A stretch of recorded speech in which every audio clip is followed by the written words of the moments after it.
kegiatan kita pada pagi hari ini, ada baiknya kita membaca doa terlebih dahulu agar kegiatan kita berjalan dengan lancar. Oke, Pak, boleh pimpin doa. Sebelum mulai kegiatan pada pagi hari ini, mari berdoa menurut agama dan kepercayaan masing-masing. Berdoa mulai. Terima kasih, Pak. Ya, Ibu absen terlebih dahulu ya. Oke. Amanda Dwi Balkis. Hadir, Bu. Anggun Adelia. Hadir, Bu. Ada 19 ya? Ya, 19 Bu. yang hari ini. Oke anak-anak, hari ini sebelum Ibu memulai kegiatan, lebih semangat lagi, biar kita lebih semangat lagi, kita lakukan ice breaking terlebih dahulu. Oke? 1, 2, 3.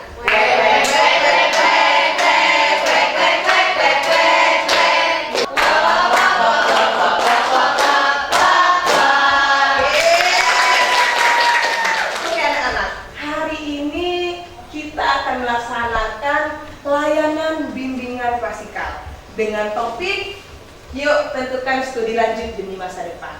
Kenapa sih Ibu memilih topik tersebut?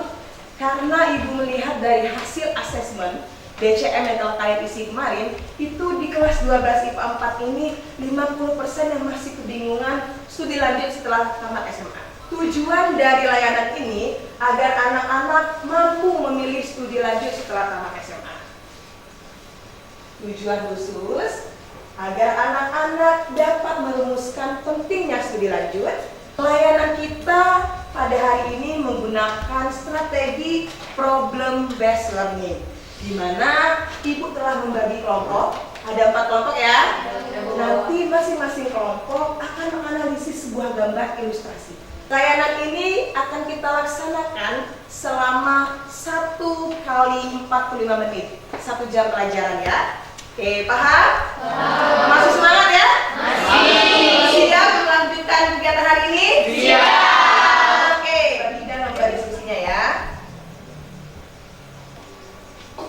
Oke, silakan dipahami, didiskusikan dalam kelompok. Ibu kasih waktu selama 5 menit.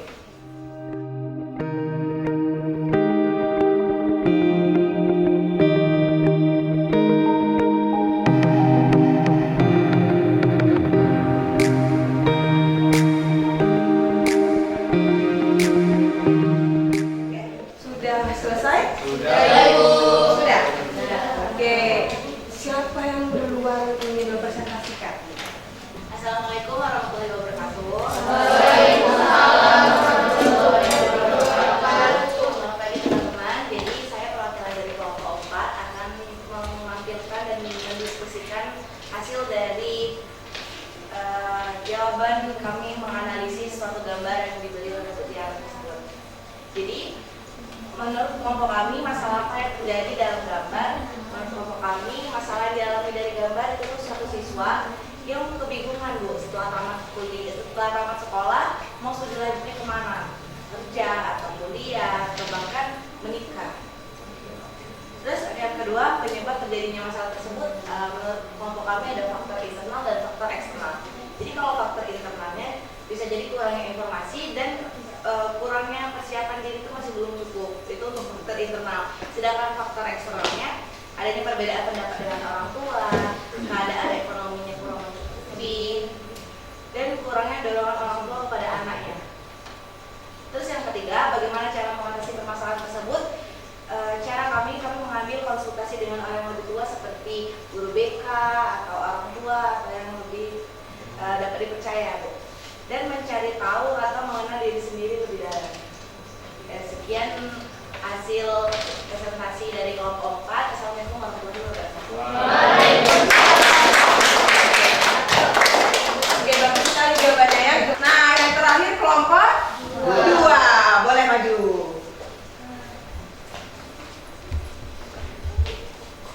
Assalamualaikum warahmatullahi wabarakatuh. Waalaikumsalam warahmatullahi wabarakatuh. Perkenalkan, nama saya Anggun Adelia, perwakilan dari kelompok 2. Di sini saya akan menganalisis gambar yang telah Ibu berikan.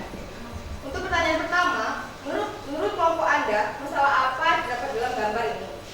Menurut kelompok kami, ada seorang siswa sedang kebingungan untuk menentukan studi lanjut lalu SMK.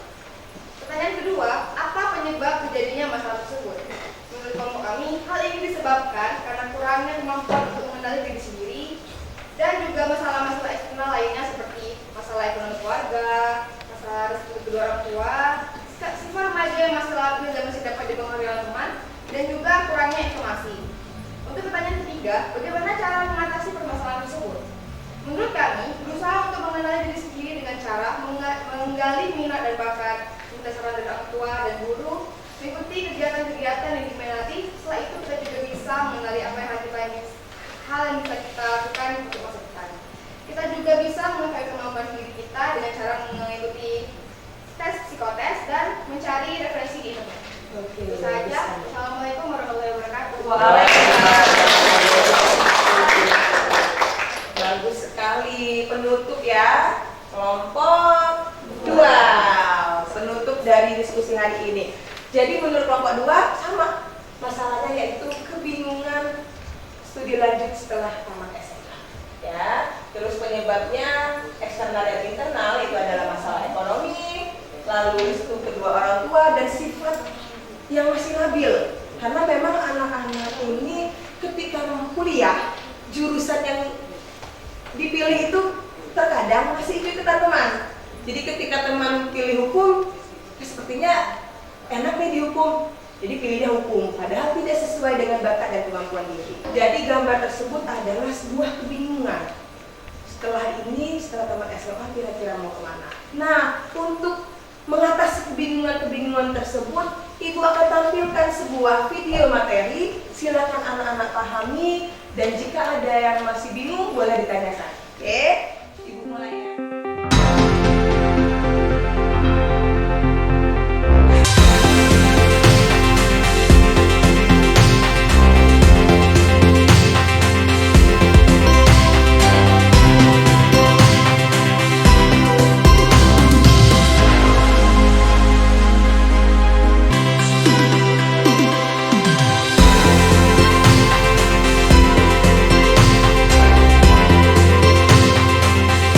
Manusia diberi bekal dan kemampuan yang berbeda.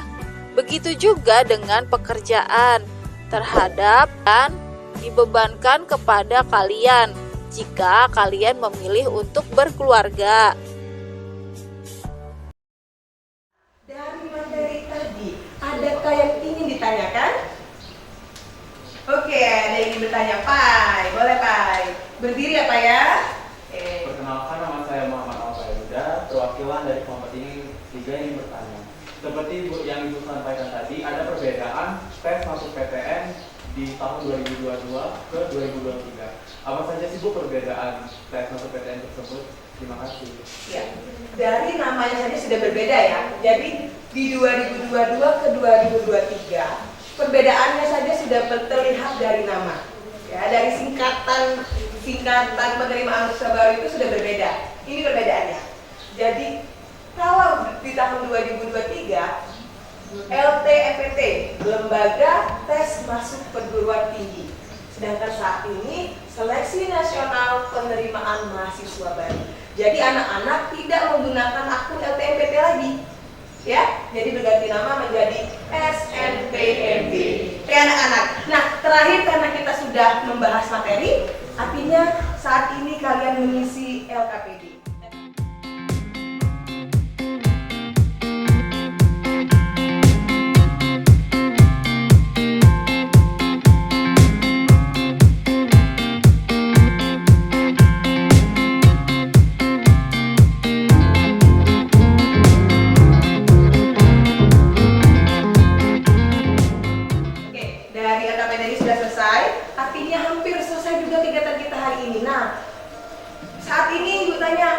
Adakah yang bisa menyimpulkan apa sih kegiatan kita pada hari ini?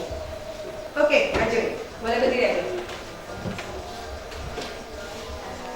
Ini kesimpulan yang kami dapatkan dari teman-teman studi lanjut di masa depan hari ini yang dibahas sama Bu Tiara. Kami bisa mengetahui alternatif setelah tamat sekolah itu apa saja dan bisa mengubah stigma masyarakat. Ternyata setelah sekolah itu tidak hanya berkuliah, bisa bekerja, ambil kursus, bahkan sampai menikah, walaupun banyak resiko yang masih ditanggung untuk usia kami, usia dini. Dan juga terakhir kami dapat mengembangkan strategi setelah tamat SMA ini mau misalnya mau masuk perguruan tinggi, kami bisa mengembangkan strategi yang seperti dijelaskan Mbak Amanda di kertas gambar tadi Bu. Terus kalau misalnya mau ambil kursus, berarti strategi setelah ambil kursus mau kemana. Jadi kami sudah berpikir mulai dari sekarang karena materi tentang ibu hari ini, jadi kami sudah bisa berpikir mau lanjut itu lanjut kemana. Oke. Ada lagi yang ingin menambahkan kesimpulan dari kegiatan kita hari ini? Oke, Amanda, silakan Amanda. Saya Amanda Bibauti. Di sini saya akan memberikan kesimpulan mengenai materi yang sudah Ibu sampaikan, yaitu yuk tentukan studi lanjut demi masa depan. Yang pertama yaitu mengenai materi Ibu. Materi yang Ibu sampaikan sudah sangat jelas dan sangat menarik, sehingga kami di sini mendapatkan ilmu yang bermanfaat mengenai studi lanjut setelah SMA. Dan yang kedua, kami semakin mengetahui bahwa setelah lulus SMA ini tidak hanya berkuliah saja, tetapi juga dapat bekerja, mengikuti pelatihan atau kursus, dan lain sebagainya. Dan yang ketiga, kami juga dapat mengetahui mengenai strategi untuk lulus tes seleksi PTN tahun depan. Dan yang terakhir, yaitu kami juga semakin mengetahui bahwa terdapat perbedaan tes seleksi masuk PTN yang ada pada tahun 2023 22 ke 2023. Baik ya. Terima kasih Amanda. Ya, ada lagi yang ingin menyimpulkan kegiatan hari ini? Oke, Dimas, silakan. Saya Muhammad Dimas Maulawan dari kelompok 2. Saya ingin menyampaikan kesimpulan saya. Menurut saya, strategi yang telah diberikan oleh kepada kami sangat menarik dan jelas, karena dari video tadi kami dapat menyimpulkan secara kelompok bahwa studi lanjut setelah SMA ini ada 4, yaitu menikah, masuk ke dunia kerja, kursus, dan kuliah. Dan yang saya ketahui dari video tadi, Ibu menyatakan bahwa dengan mengikuti kursus kita akan lebih dapat menggali potensi diri lebih dalam dan menambah keahlian, serta dengan mengikuti kursus kita dapat melanjutkan kuliah untuk kedepannya mungkin dan dunia kerja. Itu saja yang dapat saya sampaikan. Saya ucapkan terima kasih. Terima kasih. Alhamdulillah, artinya kegiatan hari ini bermanfaat ya untuk anak-anak 12 IPA 4. Semoga dengan kegiatan ini dan topik yang Ibu berikan hari ini mengatasi kebingungan anak-anak setelah tamat SMA ini mau kemana.